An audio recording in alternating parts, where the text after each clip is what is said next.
I don't think anybody wants to take any time at all, do they? Tap the mic really hard. Okay, drum roll. So I don't think it'll take us a full hour this afternoon. But I thought before we started, somebody asked me some interesting questions. And it was, remember we had this 3 milligrams, 3 milligrams, 300, 300. So what happens to the fluid?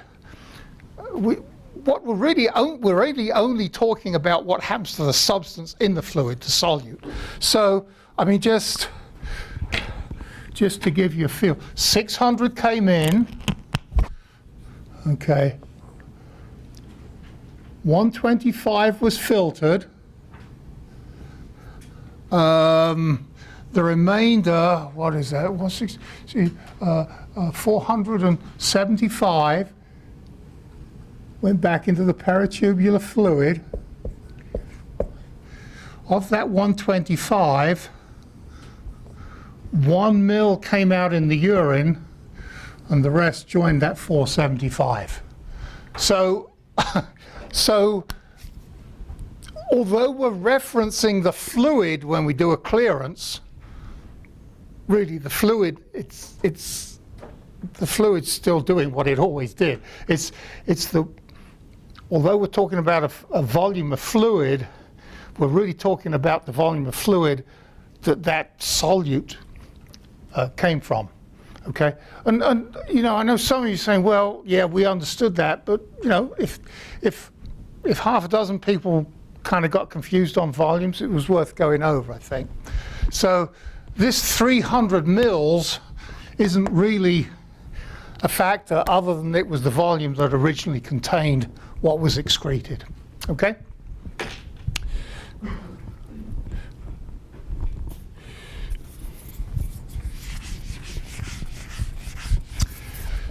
So let's get started. So the case is a healthy medical student. That's you guys. What we're going to try to do is, I've got 5 things listed there that we're going to look at. One is filtration.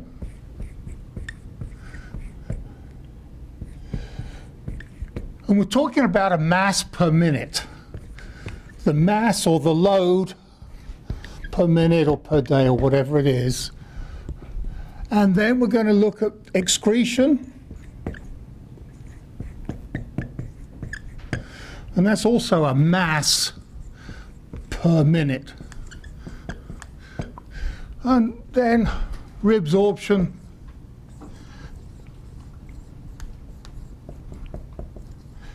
Guess what? It's a mass per minute. So these are all masses. And so mass equals concentration times volume. I memorized that formula. So filtration. What's the volume that we're thinking about? It's the GFR, right? So GFR times the plasma concentration. I flip-flop those the other way around. Let me just.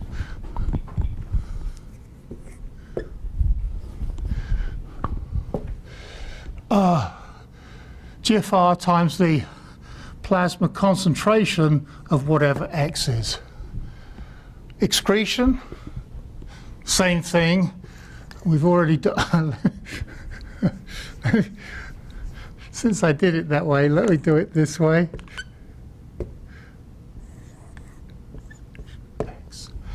So what's reabsorption?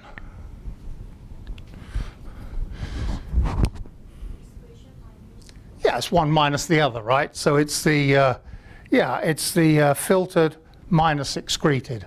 Yes? Okay. So it's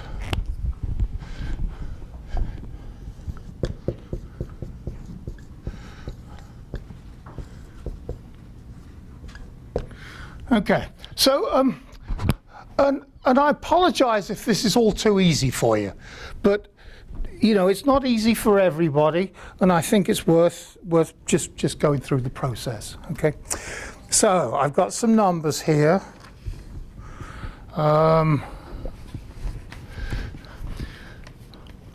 Can we quantitate the filtration? Well, it's the GFR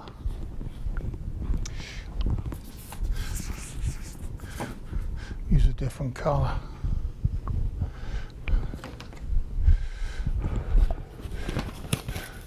You're given a figure of 180 litres per day. And I'm going to put the units in as we go, because I think there's value in that, because when we're finished, we need to make sure that the units all mesh. Litres per day. And what else are we looking for? Plasma concentration of, we're talking about sodium, aren't we? So it's 140 millimole per litre. Okay, so litres, millimoles, good. So if you work that out, it should come to, anybody got a calculator? It's written at the bottom of the handout. 25,200 millimoles per day. Per day. Understand we've just gone from minutes to days. Okay. What about UV? VU? The urine volume is 1 litre per day, and where's the urine sodium? The urine sodium is 100, and that's in millimoles per litre, I'm sure, right? Okay. We don't need a calculator to do that. The amount excreted is actually 100 millimole per day. Okay, so you can be sure that there are times when somebody's going to ask you to be able to calculate what's reabsorbed. And in this particular case, it has to be 25,200 minus 100. And so the amount reabsorbed is 25,100. So the amount reabsorbed, 25,100. I don't think anybody's going to find that difficult, are they? If you are, by all means see me afterwards. You don't have to worry about secretion with this. Oh, okay. So this is sodium, and what we're talking about is, okay. So and actually, you've kind of picked me up in kind of a semi-error. I should be calling it net reabsorption. Understand? Because there could be some secretion and reabsorption, but it's the net reabsorption. Yes. Okay. And hopefully it says that in the handout. Yes. Okay. Good.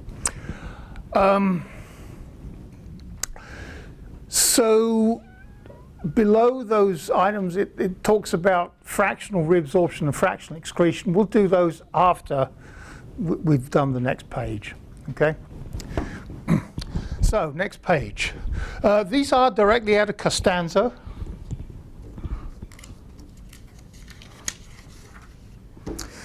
So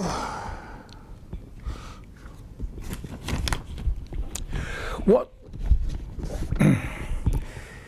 we're talking now about para-aminohippuric acid, And remember, paraaminohippuric acid is filtered and secreted. And we're going to try and find out how much is secreted. How much is secreted is basically how much is excreted minus the amount that was filtered. Okay? Do I need to put that up on the board? You can nod just like that if you think I should. Nobody. Everybody's got it. Am I being too simple? Okay. So to get the net secretion, we need to basically take the amount that's excreted and subtract from it the amount that's filtered. Let's do that.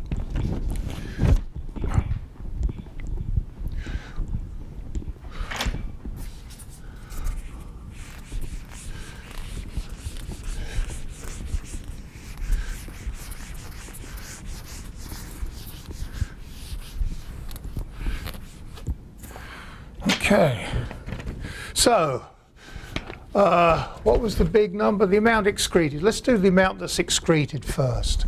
Excreted. So that's going to be U times V dot, and this is PAH. And the numbers we've got are 54 grams per litre. And what's the urine volume? 1 litre per day.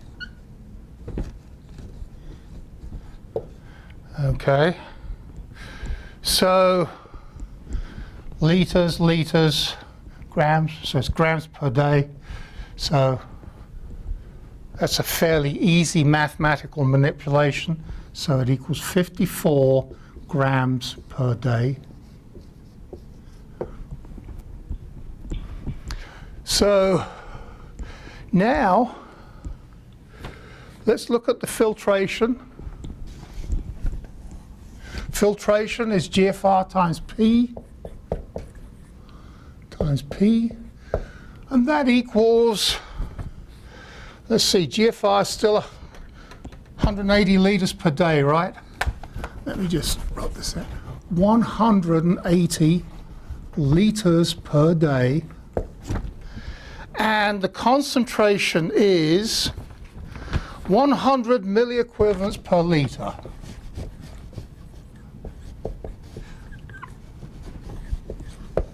Anybody confused yet? You should be.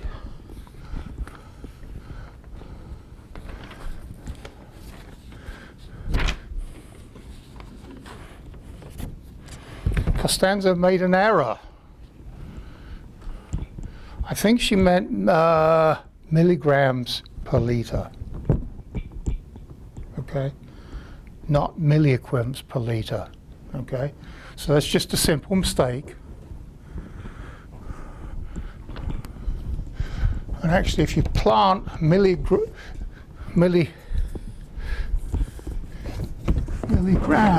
per litre, everything works fine. Okay. Do I mean milligrams? Let's see. 100. Yeah, okay. So this comes out,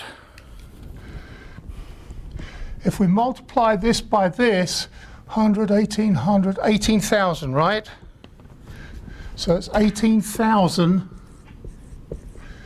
milligrams per day. We did this in grams. How much is that in grams? 18, yeah.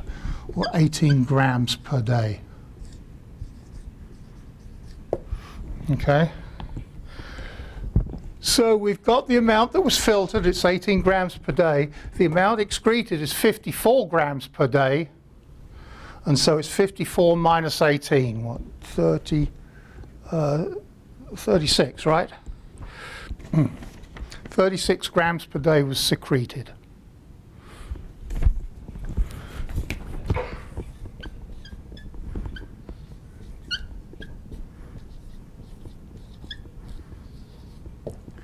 Okay?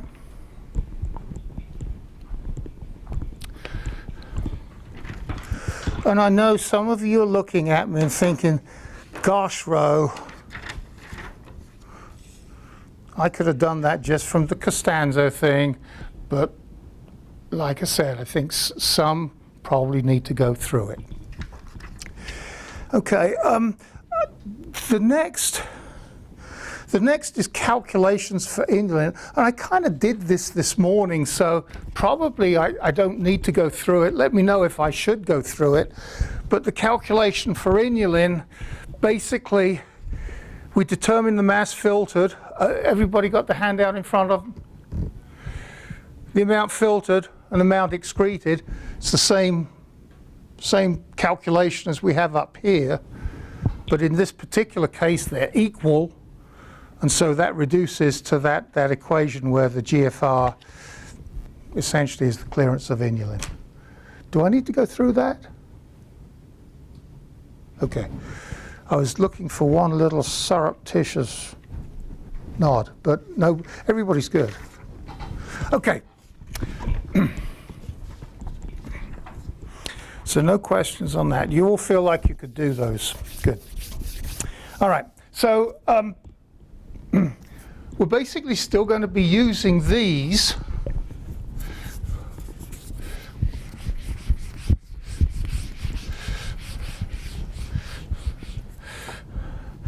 But two more terms, fractional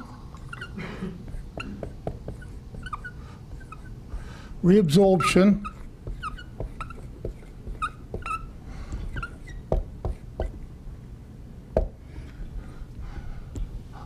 and fractional excretion.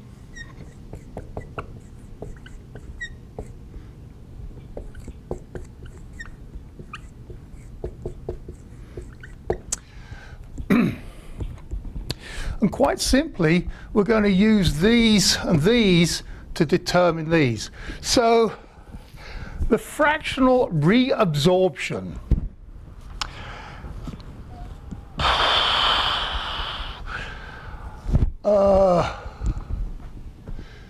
Let's do fractional excretion. Okay, let's do fractional excretion. Fractional excretion is exactly what it says. It's the fraction excreted as it's the fraction of what was filtered. So, in other words, fractional excretion is UV over GFR times P. Okay, and we use the same numbers that we did before. So UV for sodium, so the fractional excretion of sodium, and remember there's a utility for it, is, where is it? Fractional excretion. So UV excrete. Oh, I've rubbed them off. No wonder I can't see it. I guess I'll have to.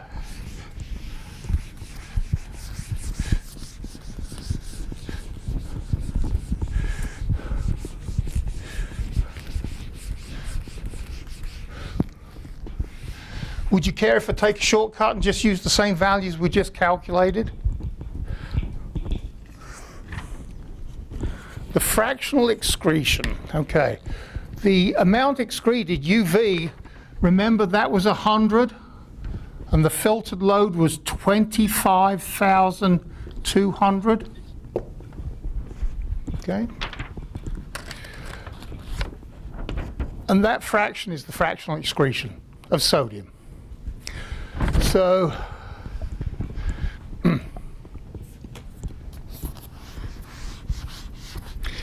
if you work that out as a fraction, it comes to 0.004. I think I calculated it beforehand. 1, 2. Normally we express it as a percentage, so we'll multiply that by 100, and it actually comes out at 0.4, I believe. Yeah, 0.4%. Did I go too quickly and confuse anybody on that? No, okay. So in other words, let me rub that back out again. We normally take that figure, multiply it by 100%, And so our final figure is a percentage of 0.4%. And indeed, for a healthy medical student, a fractional excretion of sodium of less than half of 1% is a good figure. Okay. Remember, if your GFR is low and it goes above 1%, then we worry about your kidneys. Okay. Costanzo, I don't think Costanzo actually calculates fractional excretion. I think she does fractional reabsorption. And I actually wrote this down. She gets a fractional reabsorption, which you can calculate from the difference, of 99.4. Explain? Either she made an error or I made an error. She made an error, okay? So, and you're looking, well, so who cares about 0.2? Well, it's still wrong. So, you know, I mean, it's wrong. I mean, if you say it's about 99, that would be okay. But when you say it's 99.4 when it should be 99.6, it's just wrong. And it's just a calculation error, okay? All textbooks make errors. Rowe makes errors too. But you haven't caught me yet, have you? Or have you?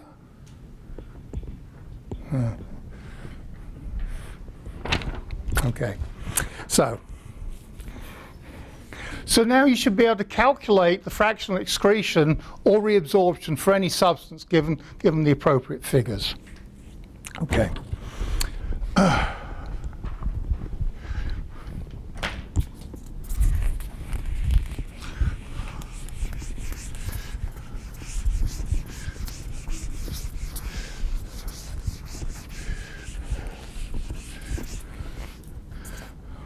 Get rid of that and use a different pen. I'm clicking again.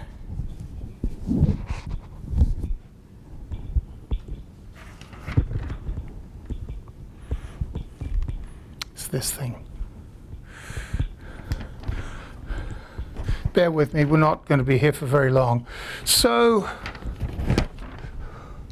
over here, it's UV over GFR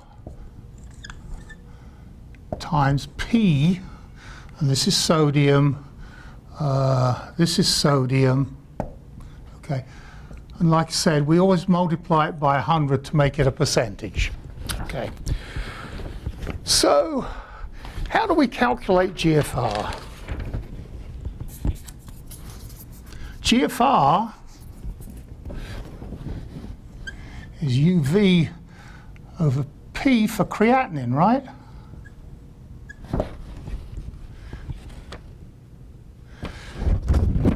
So when we do a urine analysis, we're basically going to get these values. And you will notice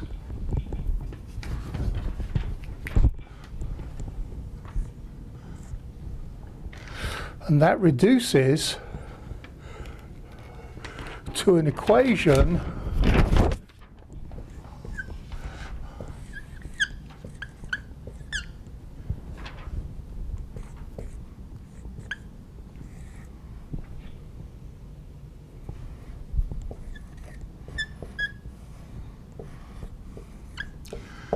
okay, so why did I tell you that?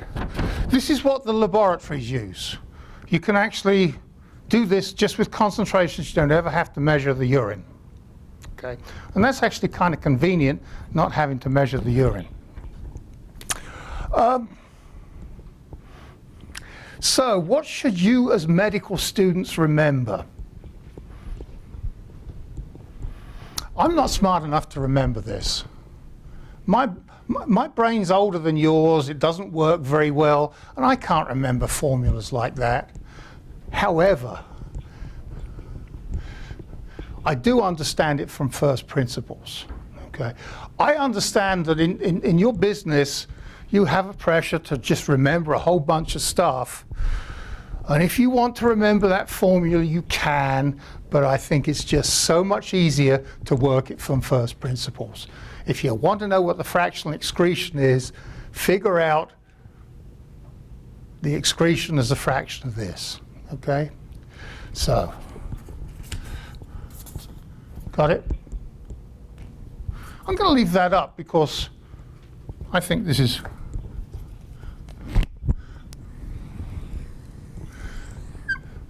the way to go. So what's next? Oh, Costanzo, right? Costanzo does clearance ratios. So to do the fractional excretion of sodium, she does the clearance of sodium over the clearance of creatinine.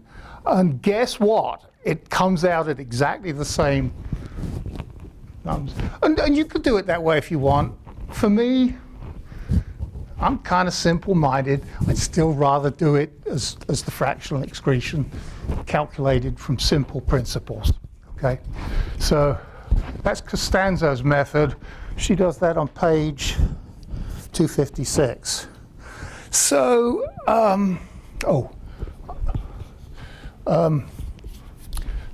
me go back to this.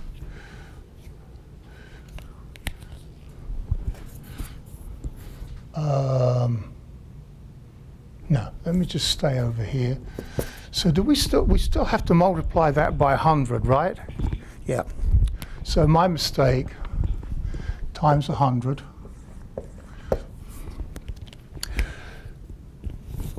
When you get some presentations from Dr. Blackwelder, who's the chair of family practice, he will teach you something called the renal failure index, and some clinicians use the renal failure index, and it's just this.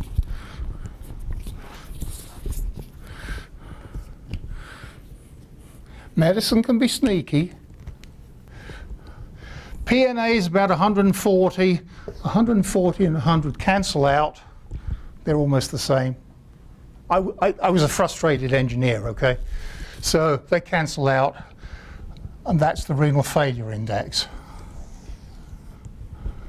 And guess what? It's pretty close to the same number that you get with the fractional excretion of sodium. All right? So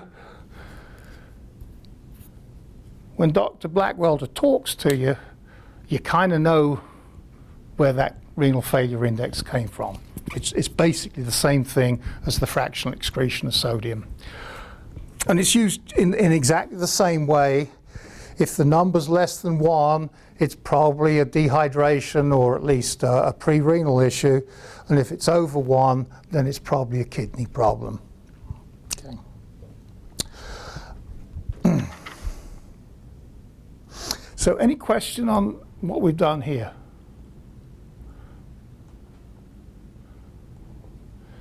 No, okay.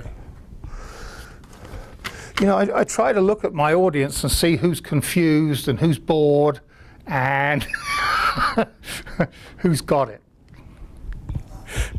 Right now, I think most people have got it. I don't know, are you getting bored yet? It'll be over soon. Got a comment at the bottom, and we kind of covered this, but I think it's worth repeating. Remember, I had said that a person with renal failure tends to have sodium that's okay. Remember I said that? So, and what I've done is I've put together the scenario here. In case 11, the guy reabsorbed 25,100 and excreted 100 millimoles of sodium. Yes?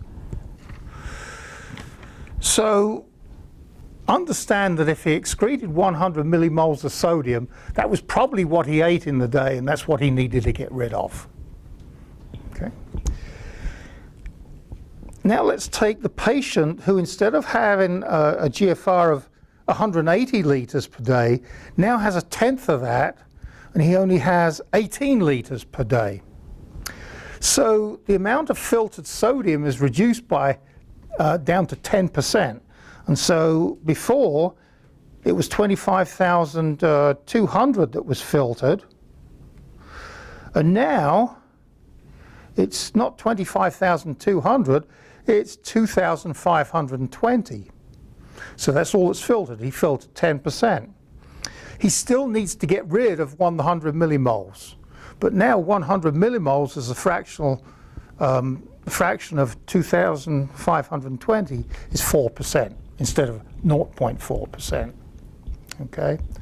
So for a patient with renal failure, the fractional excretion may be up, but it's not a problem because he can still get rid of the correct amount of sodium to stay in balance. Okay? Got it. Okay. So, and that's, I told you we wouldn't take the full hour. Is there anything that we haven't covered that we need to do? Any questions? Complaints? Complaints to Jerry at the back? No complaints? Go home and do Mr. Good. There are quite a few questions on Mr. Good after today. Okay? So thank you very much. See you. Oh, we got the day off tomorrow. See you Friday.